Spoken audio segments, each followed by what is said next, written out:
Hello friends, my name is Vikas. तो दोस्तों, आज की वीडियो में हम कुछ बहुत ही इंपॉर्टेंट करंट अफेयर्स डिस्कस करेंगे। टॉपिक रहेगा हमारा index and reports of October month. ये वीडियो आपके लिए काफ़ी हेल्पफुल रहेगी, तो एंड तक ज़रूर देखिएगा। तो आइए फ्रेंड्स, अपना सेशन स्टार्ट करते हैं, लेकिन उससे पहले कुछ important information. So students, we have an app by the name Careers Cloud which you can go and download using the Play Store, and it is available only for the Android users as of now. Once you have downloaded and opened the app, you will see a page such as the second screen here. Then you just need to log in with your Google ID, or you can say with your Gmail ID on this application, and once you have logged in, you are ready to use the particular application. As you can see, you will be seeing here my course, all courses, crack current affairs. Just click on any of those and you will be directed to a second page. Here now, what are the features or why we recommend you to use the app? Because on the app we provide you daily current affairs both in English as well as in Hindi. Both Hindi and English current affairs are provided you daily along with the quiz sessions. This is important. We provide you daily with the quiz sessions that will help you to brush up your current affairs that you gained today through our video or any other notes provided. These English and Hindi PDFs are also provided to you daily. This is provided on our app course that you can go and purchase. Two types of courses are there, 1 year plan and a second year plan, which you can opt as per your need. Then we provide you with weekly videos, not just weekly videos on YouTube and monthly videos, daily videos are also given. Apart from that, weekly PDFs of current affairs are provided to you. Compiled PDF of current affairs of the whole week will be provided to you both in English as well as in Hindi. Then similarly for the month also, you will be provided a compiled video of the whole month both in English as well as in Hindi PDF for the current affairs that will brush up your current affairs very much. Apart from this, we provide you with the topic wise current affairs, topics such as apps and web portals, important days, books and authors. Then comes your sports, then comes your obituary, national affairs, international affairs, sports. These all topics are covered by us on our YouTube channel, which you can go and check it out also. Very important this section, because we provide you with the PDFs also with them that helps you to revise through a particular order, and it is very helpful to you, so you should definitely check it out. Then apart from it, we provide you questions regarding your particular exams also, such as bank, related to your banking. We provide you questions, we provide you PDF, we provide you material that will help you to revise those topics, those important topics. So very important. All right, so I definitely recommend you to check our app and do revise and to purchase the courses, because they will be very helpful to you. These, I strongly recommend you to use our app as well as website, and the quiz provided on the app is very helpful to you on the daily basis, and our monthly study material for your exams will do wonders. So do watch the video for the revision purposes, they are very helpful. And if you use my code Vikas10, straight away you will be getting an additional 10% discount on the purchase you made using the application. So additional discount for you students just from my side. It is a happy hour sale, you can say 10% discount using Vikas10. So friends, let's start with the session now. तो चलिए friends, start करते हैं।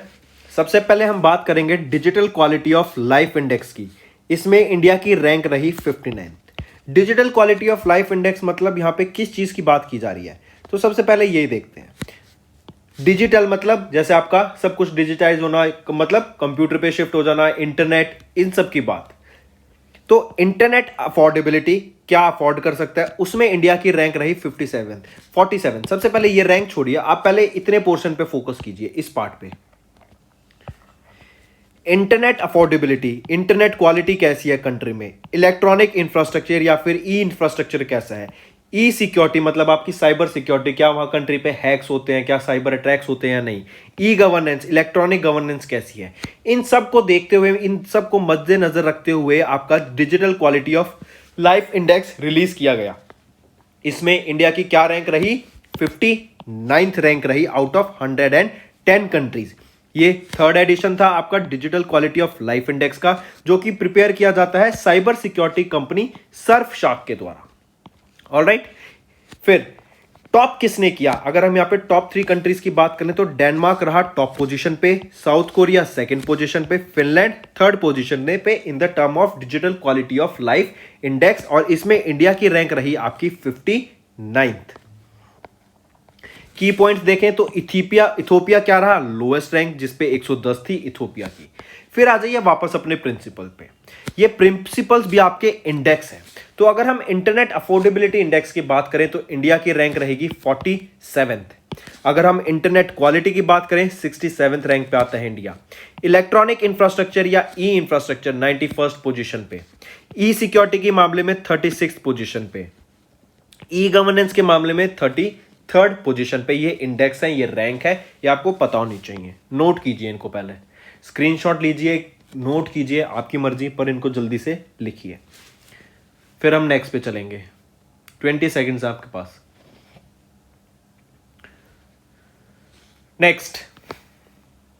Next हम बात करेंगे global food security index की। Global food security index की, जैसे हम देख रहे हैं कि फूड एक पूरे देश में, जैसे आपको पता है कि फूड की दिक्कत आने वाली है। इवन नॉर्थ कोरिया में अगर आपको न्यूज़ अपडेट रहते हैं तो नॉर्थ कोरिया में बोला जा रहा है कि 2024 या 2025 तक वहाँ पे भूखमरी आ सकती है, क्योंकि एक तो वहाँ पे फ्लड आ गई, फिर कुछ एरियाज में सूखा पड़ गया। इवन जो फूड इंपोर्ट करते थे चाइना से, ड्यू टू लॉकडाउन उन्होंने अपने बॉर्डर्स को सील कर दिया था, तो वहां से वो जो खाना आता था, जो रिलीफ आती थी, वो भी बंद हो गया। इसकी वजह से वहां पे बहुत ज्यादा फैमिन की चांसेस है। वैसे coming back to topic, global food security index की अगर हम बात करें 2021 के एडिशन की, इसमें इंडिया की रैंक रही 71 out of how many Nations? Out of 113 Nations. ठीक है, 10th एडिशन था ये आपका ग्लोबल फूड सिक्योरिटी इंडेक्स का। 113 कंट्रीज का ये डाटा निकाला गया, जिसमें इंडिया की रैंक रही 71st। ये इंडेक्स डिजाइन किया गया था इकोनॉमिक्स इंपैक्ट एंड स्पॉन्सर किया गया कॉर्टेवा एग्री साइंस के द्वारा। इसमें टॉप करने वाली जो कंट्री रहेगी वो याद रखना आयरलैंड है, सेकंड पे ऑस्ट्रिया आता है, थर्ड पे यूके, फोर्थ पे फिनलैंड एंड फिफ्थ पे रहेगा आपका स्विट्जरलैंड। मार्क करिएगा। और इंडिया की रैंक सबसे इंपॉर्टेंट 71st।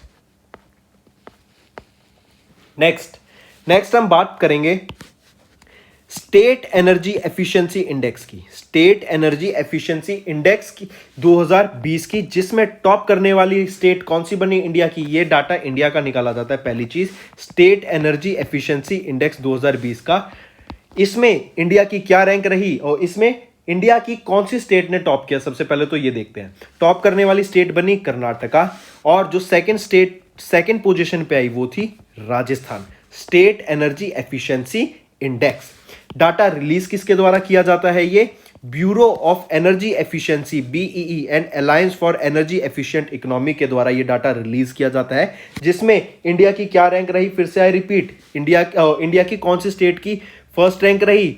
टॉप किया राजस्थान, कर्नाटका ने, एंड सेकंड रैंक रही राजस्थान की। एक बार मैं कंफ्यूज ना हो इसलिए लिख देता हूं, राजस्थान की सेकंड, टॉप करने वाली फर्स्ट पोजीशन पे बनी Karnataka state in state energy efficiency index 2020। यहां पे आप देख सकते हैं, पहली रैंक पे कर्नाटका, दूसरी पे राजस्थान, थर्ड पे हरियाणा, फोर्थ पे महाराष्ट्र, फिफ्थ पे तमिलनाडु। नेक्स्ट हम बात करेंगे केरला, गोवा एंड चंडीगढ़। इन्होंने अपनी अपनी कैटेगरी में टॉप किया in the best govern states and union territories के लिए in public affairs index of 2020। I repeat, अगर हम बात कर रहे हैं पब्लिक अफेयर्स इंडेक्स 2020 की, in the best govern states and union territory की, और उसमें भी अगर हम बात करें लार्ज स्टेट्स की, तो टॉप करने वाली स्टेट बनी केरला। स्मॉल स्टेट्स की बात करें तो टॉप करने वाली बनी स्टेट गोवा, और यूनियन टेरिटरी की अगर हम बात करें तो टॉप किया चंडीगढ़ ने। I repeat, public affairs index 2020 में in the best govern states and union territory के लिए लार्ज स्टेट में टॉप करने वाली स्टेट केरला, स्मॉल स्टेट्स में गोवा, यूनियन टेरिटरीज में चंडीगढ़। ठीक है, चलो नेक्स्ट हम बात करेंगे ह्यूरन इंडिया रिच लिस्ट की, जिसमें टॉप किया मुकेश अंबानी ने। आई रिपीट, इंडिया के रिचेस्ट पर्सन कौन है, ह्यूरन इंडिया रिच लिस्ट बताता है। इसमें टॉप किया मुकेश अंबानी में, सेकंड गौतम अदानी और थर्ड रहेंगे Shiv Nadar. First, second and ये आपका थर्ड शिव नादर जी। ठीक है, चलिए अगर इसी से रिलेटेड डाटा देखें, Hurun India and IIFL wealth इन्होंने जॉइंटली रिलीज की है ranking of IIFL wealth Hurun India rich list 2021 की। ये 10वां एडिशन था। ठीक है, 64 ईयर ओल्ड मुकेश अंबानी जो कि चेयरमैन है रिलायंस इंडस्ट्रीज लिमिटेड के, इन्होंने टॉप किया for the 10th consecutive year. Second position पे Gautam Adani and Adani group and third पे शिव नादर जी ने रैंक स्पॉट ये सिक्योर की। अगर अब हम बात करें, जो ह्यूरन इंडिया की 10th एनिवर्सरी लोगो है, ये इंस्पायर किया गया संस्कृत वर्ड वीर्या से, जिसका मीनिंग है energy. RIL Reliance industry limited ये पहली कंपनी बनी जिसने अपना मार्केट कैप को $200 बिलियन से क्रॉस किया। RIL ये 57th मोस्ट वैल्यूएबल फर्म है in the world according to Hurun global 500 most valuable companies of 2021। तो अगर 2021 की बात करें और 500 कंपनी वाले ह्यूरन ग्लोबल लिस्ट की बात करें, तो उसमें इंडिया की रिलायंस इंडस्ट्रीज लिमिटेड की रैंक आती है कौन सी पोजीशन पे, 57th पोजीशन पे। फिर अगर हम रिचेस्ट वीमेन की बात करें, तो स्मिता वी कृष्णा जो 70 साल की हैं, ये थर्ड जनरेशन इनहेरिटर हैं गोदरेज की एंड इंडिया की रिचेस्ट वीमेन है। इंपॉर्टेंट। दूसरा हम बात करेंगे फिर बायोटेक क्वीन किरण मुजुमदार शाह जो कि 68 ईयर्स ओल्ड हैं, ये बनी richest self made Indian women. अभी नायका की फाउंडर अभी न्यूज में आया था कि रिचेस्ट सेल्फ मेड वीमेन बनी है। इनका पहले तो मुझे नाम बता दो। ठीक है, नायका कंपनी की फाउंडर कह सकते हैं या फिर CEO भी हैं ये। चलो मैं नाम ही बता देता हूं इनका नाम है फाल्गुनी नैयर। इनकी अभी IPO लॉन्च हुआ था नायका का, उसकी वजह से काफी प्रॉफिट मिला इनको एंड इनको भी अभी न्यूज में ये काफी ज्यादा है। नेक्स्ट है आपका India retains third position in the 58th edition of ENY Ernst and Young's की RECAI। RECAI होता है आपका renewable energy country attractiveness index. Renewable energy हम सब जानते हैं क्या होता है, तो आपको एक चीज याद रखनी है, रिन्यूएबल एनर्जी अभी एक बहुत फास्ट टॉपिक है, बहुत इंपॉर्टेंट टॉपिक है, तो इससे रिलेटेड जो भी न्यूज आती है आप इसको इंपॉर्टेंट कैटेगरी में रख लीजिएगा। तो इंडिया ने थर्ड पोजीशन सिक्योर की in the renewable energy country attractiveness index. मतलब कौन सी कंट्री ज्यादा सूटेबल है रिन्यूएबल एनर्जी सेक्टर में इन्वेस्ट करने के लिए, तो इंडिया की रैंक रही इसमें थर्ड। ये 58th एडिशन था, ENY ग्लोबल्स लिमिटेड के द्वारा रिलीज किया जाता है क्या, renewable energy country attractiveness index. तो अगर हम इसकी लिस्ट देखें, आइए लिस्ट पे आ जाइए, स्टार्ट कीजिए नोट करना। टॉप किया यूनाइटेड स्टेट्स ने first position, second China, third India, fourth France, fifth UK। Next हम बात करेंगे ग्लोबल हंगर इंडेक्स 2021 की। इसमें इंडिया की रैंक रही 101 और ये टोटल कितनी कंट्रीज से निकाला जाता है ग्लोबल हंगर इंडेक्स, 116 कंट्रीज में से इंडिया की रैंक 111 है। मतलब इंडिया में बहुत ज्यादा भूखमरी है, बहुत ज्यादा हंगर है। तो ये एक बहुत इंपॉर्टेंट डाटा है एंड एक हमें इस फील्ड में फूड के लिए बहुत ज्यादा वर्क करना पड़ेगा, लोगों को प्रॉपर डाइट मिल सके, लोगों को प्रॉपर न्यूट्रिशन मिल सके, माल न्यूट्रिशन बच्चे ना हो। तो ये एक बहुत ज्यादा अच्छा इनिशिएटिव है। मैं आपको एक आउट ऑफ द बॉक्स जाके एक बताता हूं, NGO save the children. Save the children एक NGO है, आप वहां पे जाके आप इसके बारे में रिसर्च करिए। मैं नहीं कहता आप यहां पे जाके डोनेट कीजिए, बट आप यहां पे जाके रिसर्च करिए।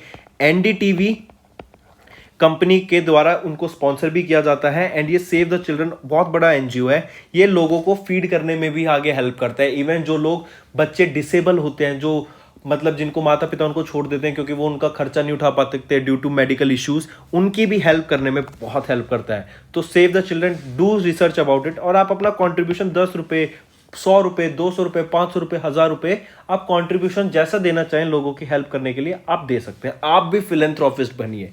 ठीक है, तो अगर हम बात करते हैं, ये पुराना है इसको छोड़िए। ठीक है, आइए, फिलेंथ्रोपिस्ट याद रखना वर्ड, अभी आगे एक इंडेक्स है उससे भी रिलेटेड, अभी हम कवर करेंगे उसको, ठीक है। नेक्स्ट पे आइए। नेक्स्ट है हमारी अभी 4 इंडियन यूनिवर्सिटीज लेड की गई आईआईएससी बैंगलोर के द्वारा to make it into Times Higher Education list में। टाइम्स हायर एजुकेशन लिस्ट में इंडिया की अभी 4 यूनिवर्सिटीज आई, और इंपॉर्टेंट क्या रहेगा कि जो आईआईएससी बैंगलोर है ना, इसने ranked among the top 100 universities, और इंडिया की तो ये टॉप है, तो इसने सबसे ज्यादा टॉप किया आईआईएससी बैंगलोर के द्वारा। जो बाकी 3 यूनिवर्सिटीज हैं वो है IIT Bombay, IIT Delhi and IIT Madras.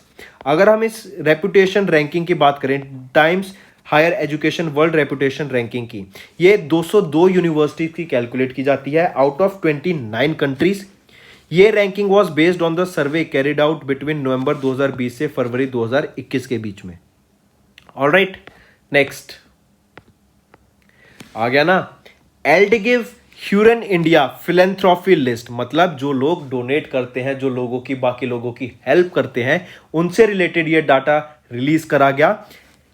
Azim Premji ने टॉप किया एल्डगिव ह्यूरन इंडिया फिलेंथ्रोपी लिस्ट में। अगर पूछे जाए इंडिया के सबसे बड़े फिलेंथ्रोपिस्ट अभी कौन है, तो अजीम प्रेमजी इंडिया के सबसे बड़े फिलेंथ्रोपिस्ट रहेंगे, जो लोगों की हेल्प करते हैं, डोनेट करते हैं। पहली पोजीशन पे अजीम प्रेमजी एंड फैमिली, जो कि विप्रो कंपनी के ओनर हैं। Second Shiv Nadar and family, third पे रहेगी Mukesh Ambani and family in the terms of philanthropy list. Next पढ़िए। नीति आयोग ने अभी रिसेंटली लॉन्च की report on the best practices in the performance of district hospitals. District hospitals की परफॉर्मेंस के लिए नीति आयोग के द्वारा अभी एक रिपोर्ट लॉन्च की गई। उसके अगर डाटा देखें, NITI Aayog, the government of India national policy think tank, इनके द्वारा एक रिपोर्ट, असेसमेंट रिपोर्ट रिलीज की गई of district hospital in India, जिसका टाइटल रहेगा best practices in the performance of district hospital. ये नीति आयोग ने किसकी कंसल्टेशन के साथ, with ministry of health and family welfare and WHO के साथ मिलकर ये रिपोर्ट को रिलीज किया गया। ये पहली एवर परफॉर्मेंस असेसमेंट है डिस्ट्रिक्ट हॉस्पिटल्स की, जो कि इंडिया के द्वारा रिलीज की जा रही है। National Accreditation Board for Hospitals and Providers, health care providers, ये constituent board of Quality Council of India conducted the validation of data. इन्होंने ये डाटा वैलिड है या नहीं ये चेक किया, किनके द्वारा, national Accreditation Board for Hospitals and health care providers के द्वारा ये डाटा को वेरीफाई या चेक करा गया। Health management information data for year इतने 2017 to 18 has been used as a baseline for assessment, मतलब 2017-18 का जो डाटा था उसको मद्देनजर रखते हुए, उसके हिसाब से, उससे कंपेयर करते हुए ये डाटा को चेक करा गया है।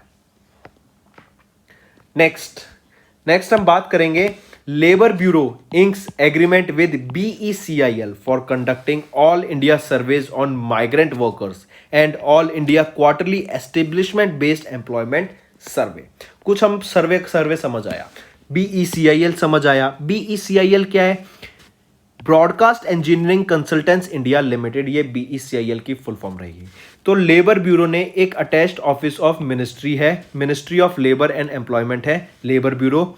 इन्होंने एक साइन किया service level agreement with BECIL for providing technical and man power support. किस लिए? एक सर्वे कंडक्ट कराने के लिए, जो कि है all India survey on migrant workers and all India quarterly establishment based employment survey, जिसको AQEES भी बोला गया इस सर्वे को। तो कौन कंडक्ट करा रहा है? कौन मैन पावर एंड टेक्निकल, जो भी टेक्नोलॉजी, जो भी टेक्नोलॉजी प्रोवाइड की जाती है, जैसे मशीन एंड जो डाटा प्रोवाइड करने के लिए पेन, पेंसिल, छोटी छोटी भी चीजें भी, वो सब कौन प्रोवाइड करा रहा है? BECIL. BECIL will provide technical support to all the surveys conducted by the Labour Bureau. ये पहली बार है कि सच IT enabled सर्वे कंडक्ट किया जाएगा on such a large scale in India. The IT enabled survey is expected to reduce the time taken for completion of surveys at least 30 to 40% time बचा लेगा ये सर्वे आपका। The data from the surveys will be used for forming the right policies for employment and labor welfare. People who are involved in the survey will be offered fixed term employment under the Labor Ministry. FTE was introduced under the Labor Code on Industrial Relations 2019. Next हम बात करेंगे working condition teachers की इन north east districts में। North east के जो schools हैं उनके बारे में हम बात करेंगे कि वहां पे जो टीचर्स की वर्किंग कंडीशन है, मतलब कैसी कंडीशन में वहां पे टीचर्स काम कर रहे हैं। ठीक है, तो वो कंडीशन क्या है, वेरी पुअर कंडीशन है, और ये रिपोर्ट रिलीज की गई यूनेस्को के द्वारा। एस्पिरेशनल डिस्ट्रिक्ट्स देखते हैं सबसे पहले। एस्पिरेशनल डिस्ट्रिक्ट्स होती हैं those are in poor in socio economic, मतलब वहां पे पैसे की इतनी ज्यादा आवाजाही नहीं है, मतलब पैसा लोगों के पास बहुत कम है, सोशो इकोनॉमिक पुअर है, and human development indicators are in the need of focused efforts to improve overall conditions. ठीक है, तो ऐसे डिस्ट्रिक्ट्स में जहां पे मतलब अभी टेक्नोलॉजी या कह सकते हैं नहीं पहुंची, अवेयरनेस ज्यादा को नहीं पहुंची है, वहां पे poor in socio economic and human development index, मतलब वहां पे अपने आप को भी लोग अच्छे से तरीके से नहीं, जैसे एक ट्राइब्स एरिया हो गए आपके बेसिकली बोला जाए तो उन एस्पिरेशनल डिस्ट्रिक्ट कहते हैं उनको। अब डाटा पढ़ते हैं। इन अकॉर्डेंस विद यूनेस्को, मतलब यूनेस्को के द्वारा ये डाटा रिलीज किया गया, और रिपोर्ट का नाम रहेगा जो यूनेस्को ने रिलीज की, the report 2021 state of the education report SOER for India, no teachers no class. India के टीचर्स फेस कर रहे हैं काफी बेसिक अमेनिटीज, जैसे टॉयलेट्स नहीं है proper in north east and aspirational districts. यहाँ पे जो उनकी वर्किंग कंडीशन है बहुत ज्यादा खराब हो जाती है, लोगों को टॉयलेट करने भी बहुत दूर दूर जाना पड़ता है। ये रिपोर्ट थर्ड एडिशन है SOR की, एक annual flagship report of UNESCO.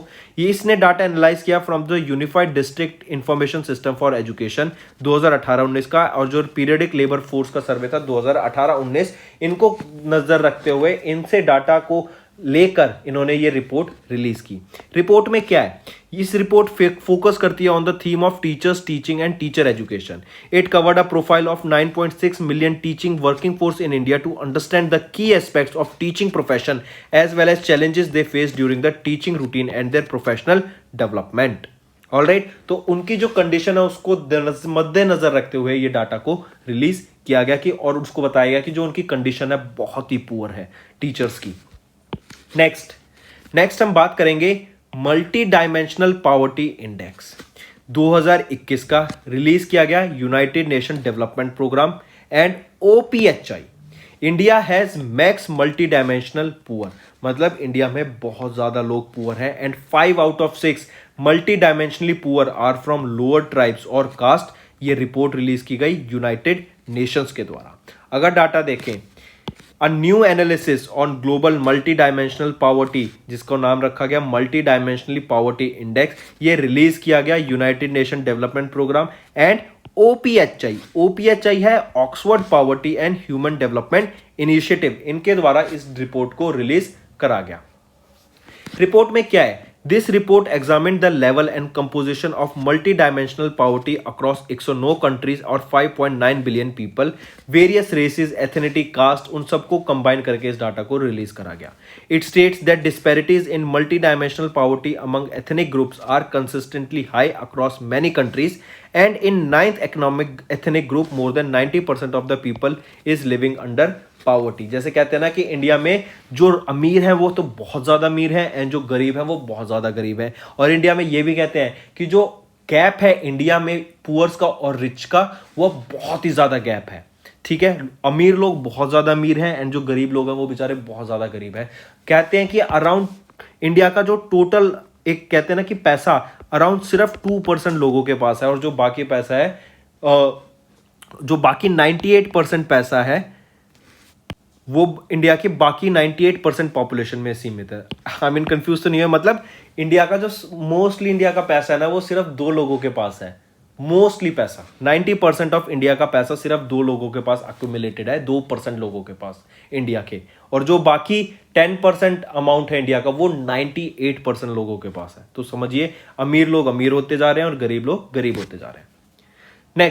Next हम बात करेंगे, इंडिया को अगर नेट जीरो नेशन बनना है 2070 तक, तो इंडिया को 5630 गीगावाट की सोलर कैपेसिटी को अचीव करना पड़ेगा। मतलब सोलर एनर्जी से हमें 5630 गीगावाट ऑफ एनर्जी को जनरेट करना पड़ेगा 2070 तक, अगर हमें नेट जीरो नेशन बनना है। नेट जीरो मतलब कि जितना अमाउंट ऑफ कार्बन हम एटमॉस्फेयर में रिलीज करेंगे उतना ही हमने उसको कैप्चर करा।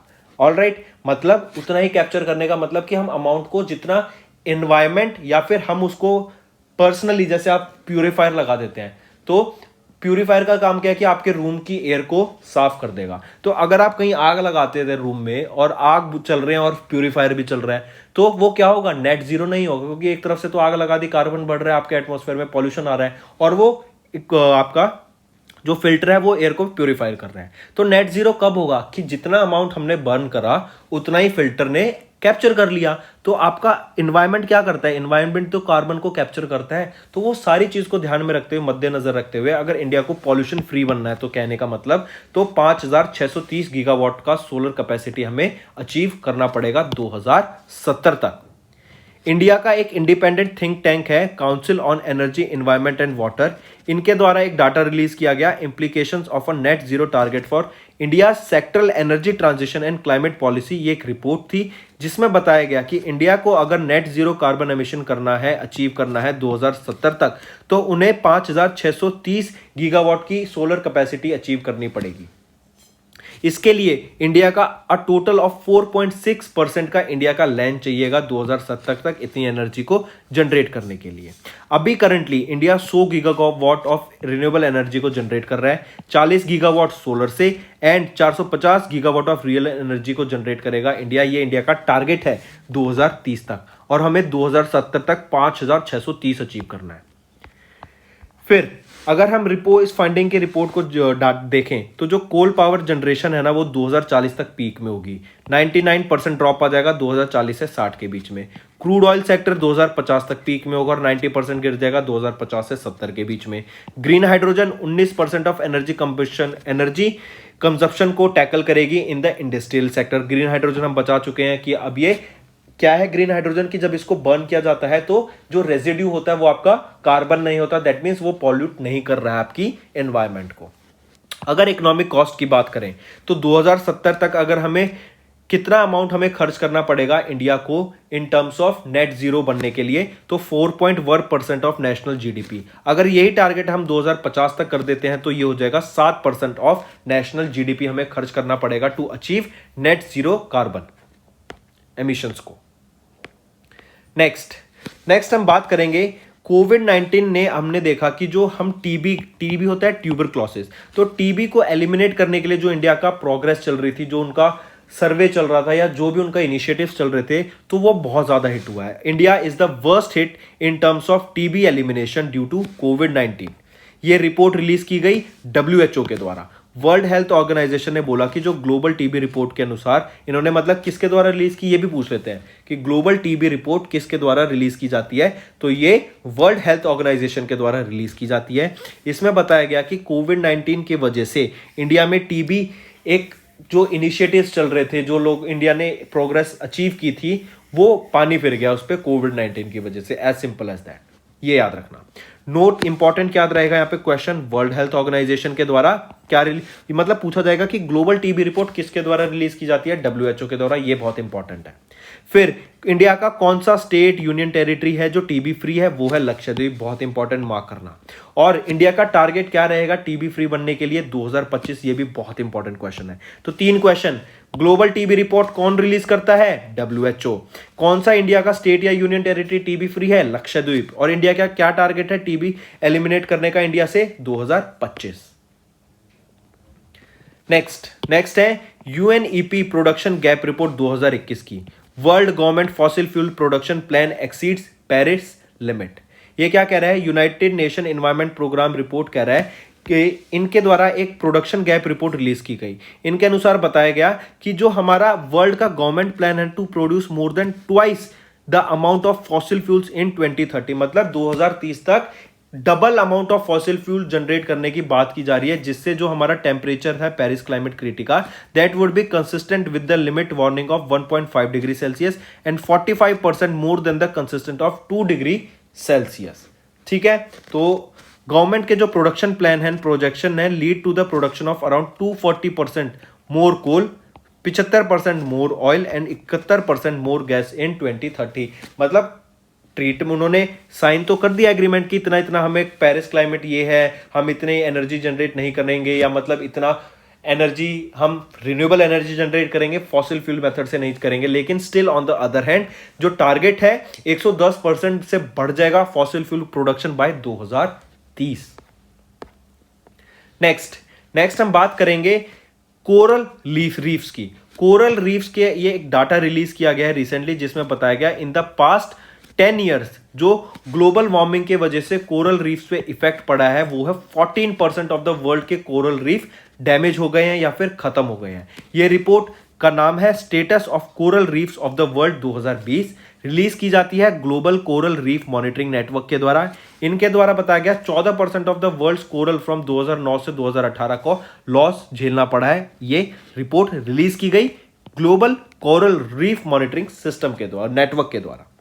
ठीक है, ये एनालिसिस कहां से आया ये चीज आपको पता होनी चाहिए। इन्होंने कहा कि पिछले 40 साल का डाटा देखा, 73 कंट्रीज का डाटा देखा, 12,000 साइट्स का सर्वेक्षण किया, इनका मतलब सर्वे करा, और 300 से ज्यादा साइंटिस्ट इस पे वर्क कर रहे हैं, as well as 2 million individual observation. ये सारी चीजों में देखते हुए, नजर रखते हुए इन्होंने बताया कि 14% of the coral reefs world की डैमेज हो चुकी हैं ड्यू टू ग्लोबल वार्मिंग। तो ग्लोबल वार्मिंग सिर्फ एनवायरमेंट पे नहीं, क्लाइमेट चेंज पे भी इफेक्ट आ रहा है उसका, इवन जो हमारे ह्यूमंस हैं उस पर बहुत ज्यादा इफेक्ट आ रहा है। जो पानी के करीब घर हैं, जो मतलब सी ओशंस के पास जो बिल्डिंग्स हैं, जो रिहायशी एरिया है, वो भी खतरे में है क्योंकि सी लेवल बढ़ने की बात की जा रही है। इवन पोल्यूशन की वजह से किसी भी लिविंग ऑर्गेनिज्म पे बहुत ज्यादा इंपैक्ट पड़ रहा है। ऑलराइट फ्रेंड्स, तो ये थी हमारी वीडियो, आई होप आपको पसंद आई होगी। विकास साइनिंग ऑफ। तो फ्रेंड्स, ये थी हमारी वीडियो। अगर आपको आज हमारी वीडियो से कुछ ना कुछ सीखने को मिला है तो जल्दी से जाइए और हमारे चैनल को सब्सक्राइब कर दें और इस वीडियो को लाइक कर दें। और फ्रेंड्स, अगर आपको हमारे कंटेंट से रिलेटेड या फिर हमारी कोई ऐप से इशू आ रहा है, कोई भी आपको प्रॉब्लम है, तो आप हमारी जीमेल आईडी जो कि है support@affairscloud.com या फिर हमारा नंबर 9677333862 पर कांटेक्ट कर सकते हैं एंड हमारी टीम जल्दी से जल्दी आपके इशू को रिजॉल्व करने में आपकी सहायता करेगी। So take care.